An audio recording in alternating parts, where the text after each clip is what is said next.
Gaza യുദ്ധം അവസാനിപ്പിക്കാനുള്ള സമാധാന പദ്ധതി അവതരിപ്പിച്ച US പ്രസിഡന്റ് ഡൊണാൾഡ് ട്രംപ് ബന്ദികളെ വിട്ടയക്കുക, പലസ്തീനി തടവുകാരെ പകരം നൽകുക, ഹമാസ് ആയുധം ഉപേക്ഷിക്കുക, ഗാസയിൽ ഹമാസോ പലസ്തീൻ അതോറിറ്റിയോ അല്ലാത്ത ടെക്നോക്രാറ്റുകളുടെ സമിതിക്ക് അധികാരം കൈമാറുക എന്നിങ്ങനെ 20 പദ്ധതിയാണ് അവതരിപ്പിക്കപ്പെട്ടത്. പദ്ധതിയെ അറബ് ഇസ്ലാമിക രാജ്യങ്ങൾ അടക്കം സ്വാഗതം ചെയ്തു. പദ്ധതി അംഗീകരിച്ചില്ലെങ്കിൽ ഹമാസിനെതിരായ നടപടിയെ US പിന്തുണയ്ക്കും. ഗാസ സംഘർഷം അവസാനിപ്പിക്കാനുള്ള പ്രസിഡന്റ് ഡൊണാൾഡ് ട്രംപിന്റെ സമഗ്ര പദ്ധതി എന്ന പേരിലുള്ള 20 സമാധാന പദ്ധതിയാണ് നെതന്യാഹുമൊത്തുള്ള വാർത്താ സമ്മേളനത്തിൽ ട്രംപ് പ്രഖ്യാപിച്ചത്. വെടിനിർത്തൽ, ജീവകാരുണ്യം, പുനർനിർമ്മാണം, സുരക്ഷ, നിരായുധീകരണം, അധികാര കൈമാറ്റം, ഭാവി പദ്ധതികൾ എന്നിവയാണ് ഗാസ സമാധാന പദ്ധതിയുടെ സുപ്രധാന ഘടകങ്ങൾ. 72 മണിക്കൂറുകൾക്കകം ഹമാസ് പിടിയിലുള്ള ഇസ്രായേലി ബന്ദികളെ നിരുപാധികം വിട്ടയക്കുക, കൊല്ലപ്പെട്ട ബന്ദികളുടെ മൃതശരീരങ്ങളടക്കം കൈമാറുക, പകരമായി ജീവപര്യന്തം തടവിനടക്കം ശിക്ഷിക്കപ്പെട്ട 250 പലസ്തീനികളെ വിട്ടയക്കും. 2023 ഒക്ടോബർ 7 ഇസ്രായേലിൽ ഹമാസ് നടത്തിയ ആക്രമണത്തിന് പിന്നാലെ ഇസ്രായേൽ കസ്റ്റഡിയിലെടുത്ത സ്ത്രീകളും കുട്ടികളും അടക്കമുള്ള 1700-ലധികം ഗാസക്കാരെ വിട്ടയക്കും.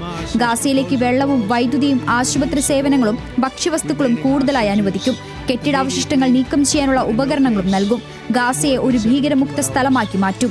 വിനോദസഞ്ചാരത്തിലൂടെ അടക്കം പ്രദേശവാസികൾക്ക് പ്രയോജനമുണ്ടാകുന്ന തരത്തിലുള്ള വികസന പദ്ധതികൾ കൊണ്ടുവരുമെന്നും സമാധാന പദ്ധതിയിൽ പറയുന്നു.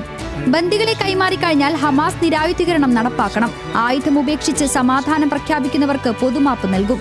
ഗാസ വിട്ടുപോകാൻ ആഗ്രഹിക്കുന്ന ഹമാസ് അംഗങ്ങൾക്ക് അവരെ സ്വീകരിക്കുന്ന രാജ്യത്തേക്ക് സുരക്ഷിത പാതയൊരുക്കും. അന്താരാഷ്ട്ര മേൽനോട്ടത്തിൽ രാഷ്ട്രീയക്കാരല്ലാത്ത ടെക്നോക്രാറ്റുകളുടെ പലസ്തീൻ സമിതിക്ക് അധികാരം കൈമാറും. ഇതിൽ ഹമാസിനോ പലസ്തീൻ അതോറിറ്റിക്കോ പങ്കുണ്ടാവില്ല. പുനർനിർമ്മാണവും സ്ഥിരതയും ഒരു ബോർഡ് ഓഫ് പീസിന്റെ മേൽനോട്ടത്തിലായിരിക്കും. ഡൊണാൾഡ് ട്രംപാണ് ബോർഡിന്റെ അധ്യക്ഷൻ. UK മുൻ പ്രധാനമന്ത്രി ടോണി ബ്ലെയർ അടക്കമുള്ളവർ ബോർഡിലുണ്ടാകും.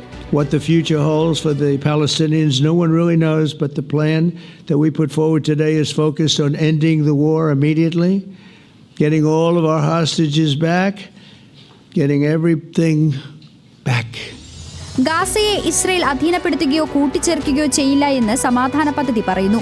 അറബ് രാജ്യങ്ങളും മറ്റ് അന്താരാഷ്ട്ര പങ്കാളികളുമായി ചേർന്ന് രൂപീകരിക്കുന്ന താൽക്കാലിക അന്താരാഷ്ട്ര സേന ഗാസയിൽ വിന്യസിക്കപ്പെടുന്നതോടെ ഇസ്രായേൽ സൈന്യം സമയാധിഷ്ഠിതമായി ഗാസയിൽ നിന്ന് പിന്മാറും. ഗാസയിൽ നിന്ന് ആരെയും നിർബന്ധപൂർവ്വം പുറത്താക്കില്ല. എന്നാൽ അകത്തേക്കും പുറത്തേക്കും വരാനും പോകാനും അനുമതിയുണ്ടായിരിക്കും. ഹമാസ് നിർദ്ദേശങ്ങൾ അംഗീകരിച്ചില്ലെങ്കിൽ ഇപ്പോഴുള്ള സൈനിക നടപടി ശക്തമായി തുടരും. പദ്ധതി അംഗീകരിക്കാത്ത പക്ഷം ഹമാസിനെ ഇല്ലാതാക്കാനുള്ള ഇസ്രായേൽ ശ്രമത്തെ പിന്തുണയ്ക്കുമെന്ന് ട്രംപ് പറഞ്ഞു. പലസ്തീൻ അതോറിറ്റി പരിഷ്കരിക്കപ്പെട്ടാൽ ഉപാധികളോടെ പലസ്തീൻ രാഷ്ട്ര രൂപീകരണത്തിനുള്ള വഴി തേടുമെന്നതാണ് പദ്ധതിയിൽ ഉൾപ്പെടുത്തിയ ഭാവിയിലേക്കുള്ള നിർദ്ദേശം. ട്രംപ് അവതരിപ്പിച്ച ഗാസ പദ്ധതിയെ അറബ് ഇസ്ലാമിക രാജ്യങ്ങളടക്കം പിന്തുണച്ചു. ആത്മാർത്ഥവും ഇച്ഛാശക്തിയുള്ളതുമെന്നാണ് പലസ്തീൻ അതോറിറ്റി പദ്ധതിയെ വിശേഷിപ്പിച്ചത്. UAE, Qatar, Saudi, Egypt, Jordan, തുർക്കി, പാകിസ്ഥാൻ, ഇന്തോനേഷ്യ എന്നീ രാജ്യങ്ങൾ പദ്ധതിയെ സംയുക്ത പ്രസ്താവനയിൽ സ്വാഗതം ചെയ്തു. International desk, news Malayalam.